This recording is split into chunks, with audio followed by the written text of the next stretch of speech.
விழுப்புரம் மாவட்டம் என்றால் இது நம்முடைய உயிர் நீத்த தியாகிகள், சமூக நீதிக்காக இந்த மண் ரத்தம் சிந்திய இந்த மண்.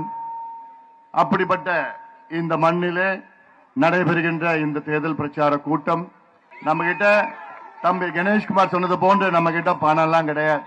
இந்த ரெண்டு கட்சியும் திமுகவும் சரி அண்ணா திமுகவும் சரி கொள்ளடிச்சு பணம் மூட்டை எடுத்துட்டு வருவானுங்க எலெக்ஷனுக்கு. அது நீங்க வாங்கிப்பீங்களா வாங்க மாட்டீங்களான்னு தெரியாது. ஆனா ஓட்டு மட்டும் மாம்பழத்துக்கு போடணும். போடுவீங்களா?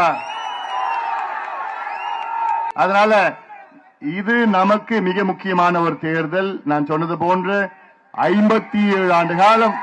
அப்பப்ப என் தம்பிங்களுக்கு அப்படியே கொஞ்சம் வந்துடும். இன்னொரு 5 நாள் அந்த 5 நாள் அந்த கோபம் அப்படியே இருக்கணும். உனக்கு என்ன இருக்குமா? ஏப்ரல் 19ஆம் தேதி சாயங்காலம் 6 மணி வரைக்கும் அந்த கோபம் இருக்கணும். என்ன கோபம்? ஒட்டுமொத்த வாக்குகளும் மாம்பழம் சின்னத்தில் வாக்களிக்கணும். சரியா? சரி.